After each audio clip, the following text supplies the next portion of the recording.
Tekano umunezero ntangere vyo gusubira kubana namwe banywanyi mukurikira ibiganiro n'amakuru tubagezaho iminsi yose kuri Imboneshakure ya Hejuru TV. N'umwanya w'ayandi makuru agezweho nkuko mubimenyereye tubagezaho vyinshi bigiye bitandukanye bivugwa mu gisata c'agateka kazina muntu, ubutungane, politike, intwaro, umutekano, bivugwa mu kibano, inkuru zitangazwa, menyesha amakuru no ku mbuga ngurukana bumenyi, bitangazwa n'abategetsi hamwe n'ibikorwa nabo, ingingo n'amatangazo bigenewe abenegihugu n'ibindi vyinshi tubatohoreza dufashijwe n'amasoko yacu dufise irya nino bice bigiye bitandukanye bigize igihugu c'Uburundi. Abari mu Burundi imbere mu gihugu turabaramutsa, bari mu bihugu bihana imbibe n'Uburundi namwe tubaramutsa, bari mu bice bitandukanye ku mugabane wa Afurika no ku yindi migabane ya kure namwe turabaramutsa, bari mu bice byose tudondaguye n'ivyo tutadondaguye ntimuze gucikwa, turabahaye kaze muri uyu mwanya w'amakuru agezweho. Nta yindi ngingo rero nkuko mibonye kuri titre riranga aya makuru, tugiye kwibanda kuri karankamuntu ikoze ku buhinga bwa none. Hari amakuru menshi rero twahejeje kubatohorezaho kuri iyo karankamuntu yemereje gutangwa mu gihugu c'Uburundi, dore ko hari n'ivyashikirijwe umushikiranganji w'intwaro hagati y'iterambere rusange n'umutekano kubiranga iyo karankamuntu ndetse naho izokora n'igihe rero zizotangirwa mu gihugu c'Uburundi. Ariko kandi si ivyo gusa tuza kugaruka ku vyashikirijwe n'umushikiranganji w'intwaro hagati y'iterambere rusange n'umutekano, ahubwo kandi turaza kugaruka no ku yandi makuru avuguruzanya muri abo bategetsi bagiye batandukanye kuri iyo karangamuntu. Ese vyifashe gute? Muri aya makuru rero ntuze gucikwa, twabateguriye inkuru y'idonido muza gukurikira mu masegonda makeyi ari imbere. Iyi ni Imboneshakure ya Hejuru TV, ufyonde ahanditse subscribe, aho ni hambane y'ijambo Hejuru TV munsi y'iyi video, vyonze ko rero ucuronka amakuru n'ibiganiro vyacu uri mu bambere, n'ibikoresho YouTube y'igifaransa uhabona handitse s'abonner, iyo ufyonze ko rero n'ubundi niko bigenda uronka amakuru n'ibiganiro vyacu uri mu bambere. Turabakengurukiye cane rero ntimucikwe. Ngo karankamuntu ikoze ku buhinga bwa none izofasha mu bijanye n'umutekano, niko Martin Niteretse umushikiranganji w'intwaro hagati yabishikirije kuri wa kabiri mu bikorwa vy'inama yo gushira ahabona icegeranyo ku bijanye n'ishirwa ku buhinga bwa none igisata c'uburangamuntu n'ibikorwa vya leta. Nkuko mubiraba neza rero muri video uriko urareba kuri nyabwonko yawe canke telefone ngendanwa, uraza kubonamo rero isanamu y'iyo karankamuntu yimirijwe gutangwa mu gihugu c'Uburundi. Ariko rero umushikiranganji akamenyesha ko bo bitokwitiranwa na rusansuma y'abenegihugu yimirije canke ivy'amatora, dore ko wewe yemeza ko itazokora mu matora gusa, ariko kandi muri iseni niho rero bajejwe gutegura amatora, bakavuga ko abantu batazotegereza iyo karankamuntu yimirije gusohoka kugira ngo izokoreshwe mu matora yimirije y'abashingamateka. Gusa rero umushikiranganji w'intwaro hagati y'iterambere rusange n'umutekano akabitomora agira ati ntihagire uja kuvyitiranya n'ibijanye n'amatora, kuko ikijanye n'amatora ni ikintu gitoya cane muri ibi turimwo. Ngo dushaka karankamuntu izodufasha kwegeranya ibiharuro vyose, haba ibi bijanye no kwegeranya amakori n'amatagisi, haba ibijanye no kuyariha. Eka mu bisata vyose vy'igihugu tuzoronka akarusho, na cane cane ko twifuza ko igihugu cacu kija mu mugwi w'ibindi bihugu biteye imbere muri ubu buhinga bwa none. Martin Niteretse rero akavuga ko ubwo buhinga bwa none rero ngo ntibushoboka mu gihe twaba dufise karankamuntu kimeze uko tuyifise uno musi, aho bigoye ko umwenegihugu umenya ivyibwa, na cane cane ko iguye no mu mazi iba igiye. Niko rero umushikiranganji w'intwaro hagati y'iterambere rusange n'umutekano Martin Niteretse yoba yarashikirije.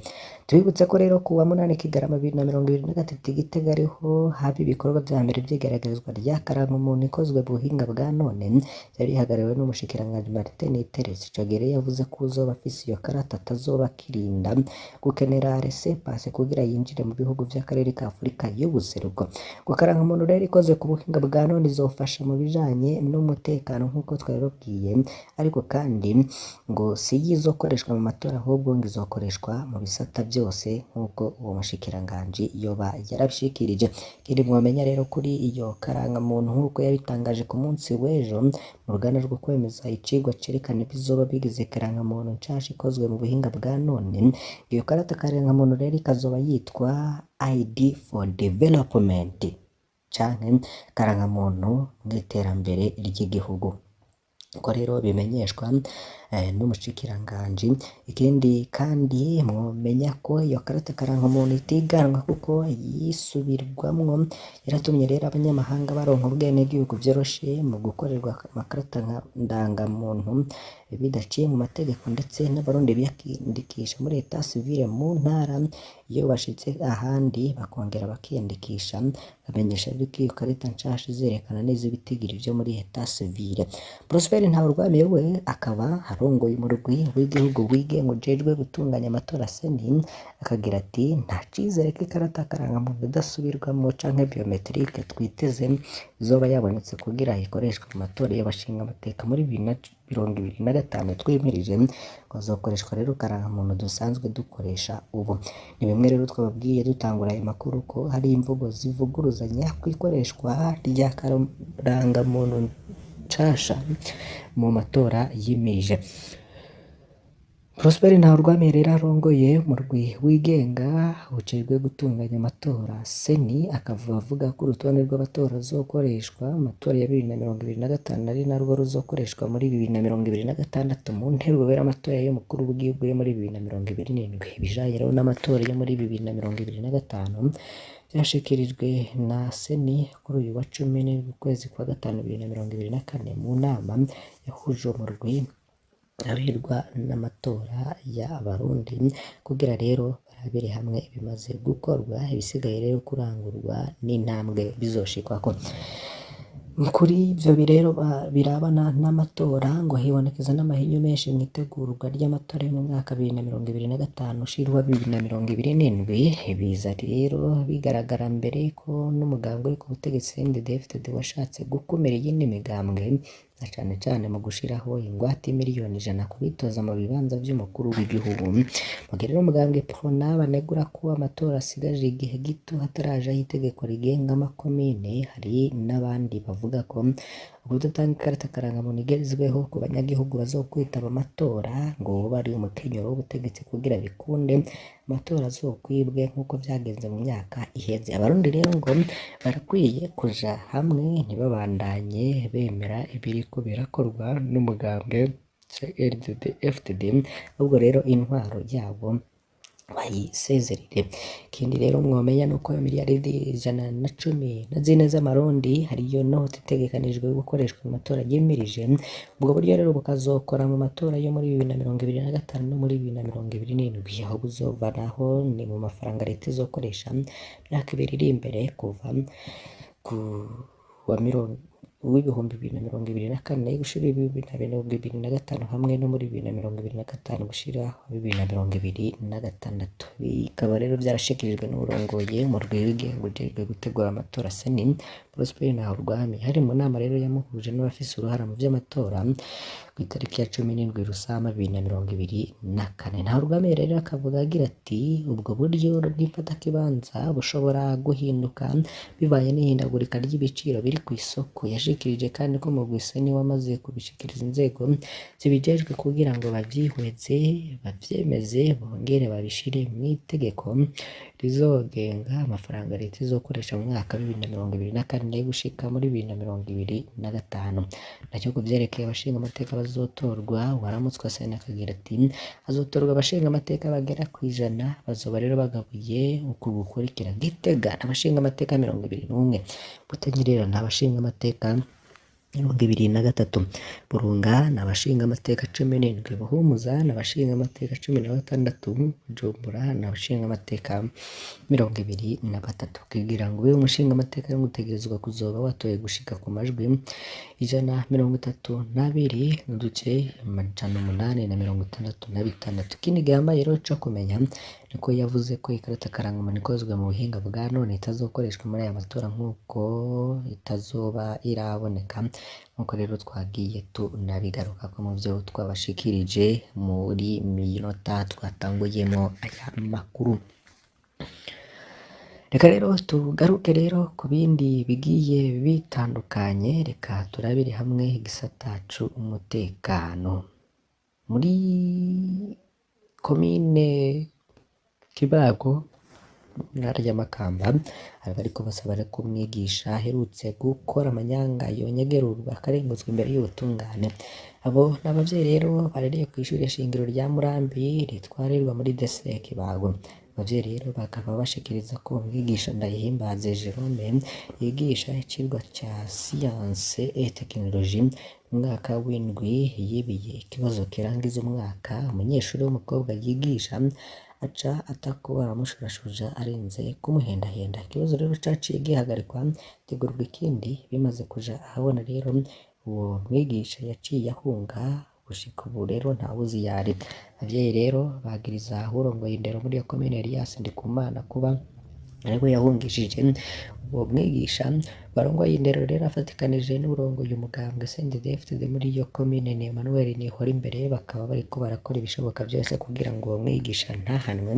Akavugwa rero ko batanguye no gutera ubwoba bamwe mu bigisha bo kuri iryo shure kandi n'umuryango w'umwana w'umwigeme yashurashuje ukaba uriko uterwa ubwoba. Muri rusange rero abavyeyi barereye kuri iryo shure bakaba basaba ko umwigisha yonyegerurwa iyo yanyegejwe kugira ngo arengutswe imbere y'ubutungane abe yakubitwa intahe mu gahanga. Ibintu rero bibandanya gukomera cane mu ndero, abenegihugu rero bakaba nabo bafise imyidogo ku buryo bugiye bitandukanye cane cane ku birabana no gushurashuza abana batoyi hamwe n'utunyeshure two mu mashure agiye atandukanye muri nivo zigiye zitandukanye. Mu yandi makuru ngo nuko ngo ubushikiranganji bw'imigenderanire ko bubandanya kurondera abarundi ibihugu boja kuronderera ubuzi nk'uko rero bigaragara. Reka rero tubagezeho iyi nkuru yanditswe n'ikinyamakuru Agaseke. Albert Shingiro arongoye ubwo bushikiranganji akaba yavugiye mu kiganiro n'abashikiranganji bariko batanga kubamenyesha amakuru n'abandi benegihugu kwa 29 Ruheshi Makamba. Shingiro rero akaba yaramenyesheje ko Burundi burimwo bariko baravugana n'ibihugu nka Katari, igihugu ca Oman hamwe na Kuwait kugira rero bashike ku masezerano yotuma abarundi baja gukora ubuzi atankomanzi bakengera rero n'amategeko. Umushikiranganji w'imigenderanire akaba yaravuze ko yagiriye ko avuga ko kurungika baja gukora ubuzi mu bindi bihugu leta ihatorera akayokwe.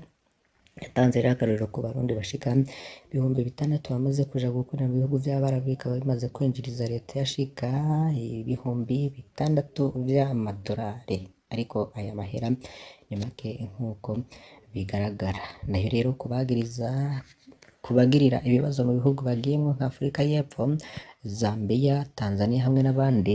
Albert Shingiro yavuga ko hari ababa badafise ivyangombwa bikwiye, agasaba rero ko abagomba kuja gukorera mu kindi gihugu bagenda bitunganije ivyangombwa bemerera kuba muri ico gihugu.